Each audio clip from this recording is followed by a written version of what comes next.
Assalamualaikum warahmatullahi wabarakatuh. Kita bertemu kembali pada pembelajaran IPA kali ini. Ya, kita akan membahas tentang pembelahan sel. Khususnya yang kita bahas adalah pembelahan mitosis. Ya, kita mulai ya.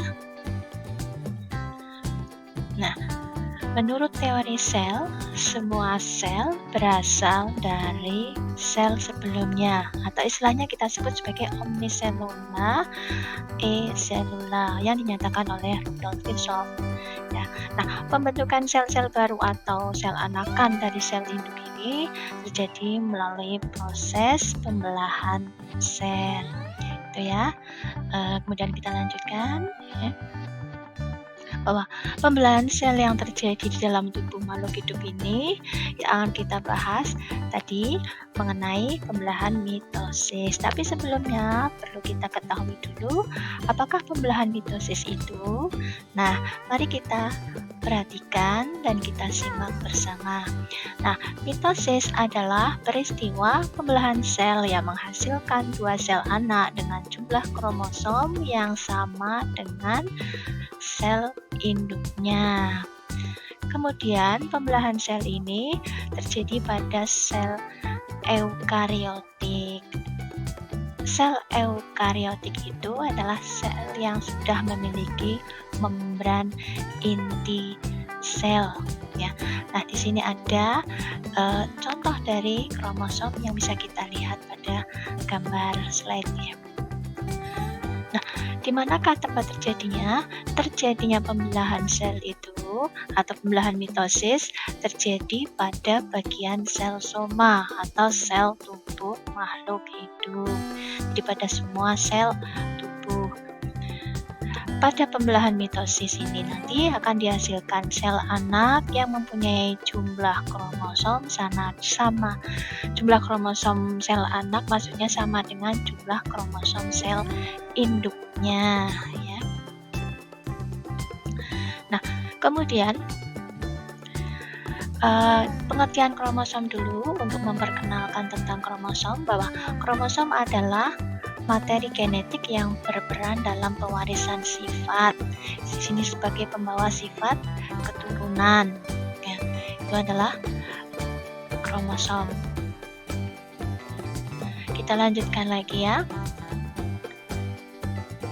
Jadi, pembelahan mitosis itu merupakan pembelahan sel yang menghasilkan dua sel anakan yang mempunyai karakter identik secara genetik dengan sel induk. Artinya, kedua sel anakan yang terbentuk mempunyai susunan genetik yang sama dengan induknya, termasuk jumlah kromosom pada sel anak ya. Kemudian kita lanjutkan, misalnya jika sel induk kromosom mempunyai 2N atau diploid, maka jumlah kromosom yang dimiliki oleh sel anakan juga 2N atau diploid. Pengertian dari diploid itu sendiri adalah sel diploid itu adalah sel-sel yang kromosomnya dalam keadaan berpasangan. Nah, maksudnya bagaimana? Nah, kita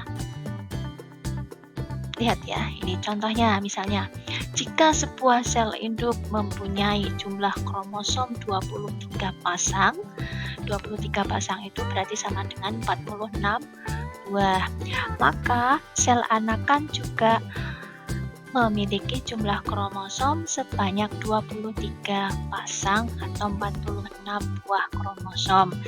Ini misalnya yang jumlahnya 46 itu adalah pada sel tubuh manusia atau sel soma manusia ya. Kita lanjutkan di sini tentang pembelahan mitosisnya di sini ya. Pembelahan mitosis itu terdiri atas 4 fase pembelahan. Yang pertama adalah fase profase, 2 metafase, 3 anafase, 4 telofase. Ya, ini kita pelajari satu persatu. Pertama yaitu fase profase. ciri utama yang harus kita perhatikan adalah bahwa pada ciri tahap profase ini, kromosom sudah menggandakan diri.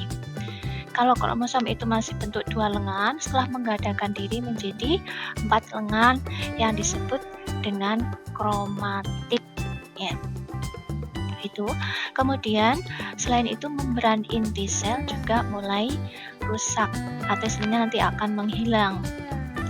Pada gambar di situ bisa kita lihat untuk kromatid itu ada yang warnanya merah dan ada yang warnanya biru. Ini hanya untuk membedakan saja. Nah, di situ pada dalam satu sel itu terdapat 4 kromosom atau 4 kromatid ya. Di sini keterangannya, kromosom terdiri atas 2 kromatid sesaudara. Jadi di situ yang besar dengan besar, yang kecil dengan kecil. Kemudian di sini sudah terbentuk gelendong pembelahan, mulai terbentuk. Ya, itu intinya. Jadi ada 4 kromosom atau 4 kromatid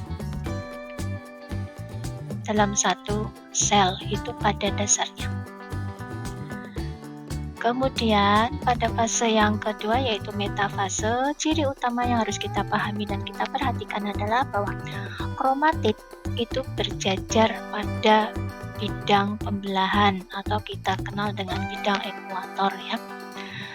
Di mana gelendong pembelahan ini sudah membentuk siap untuk menghubungkan di kedua kutub.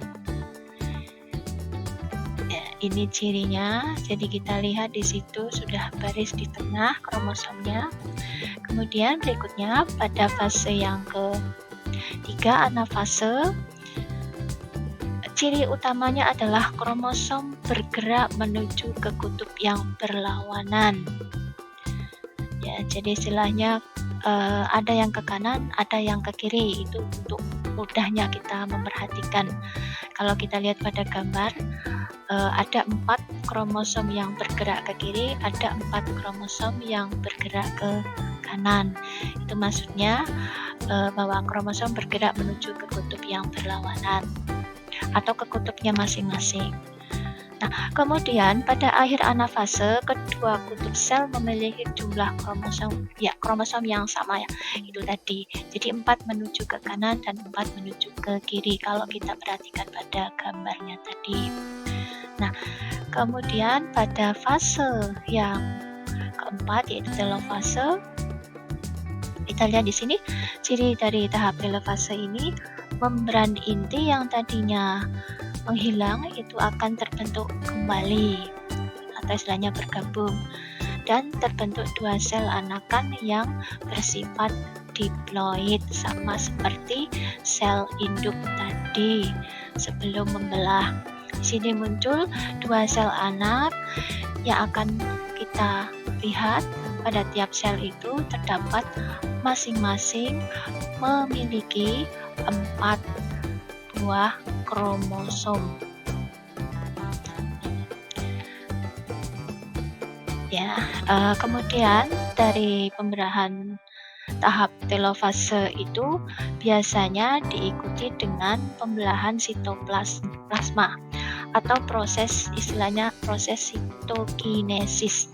Nah, pada saat sitokinesis itu akan terbentuk cincin pembelahan yang berfungsi untuk membagi sitoplasma dengan bagian yang sama sehingga terbentuk 2 sel anakan.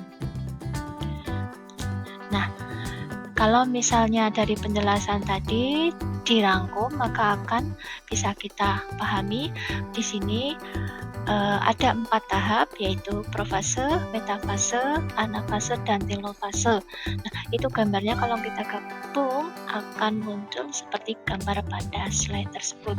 Mulai dari profase, metafase, anafase, sampai telofase.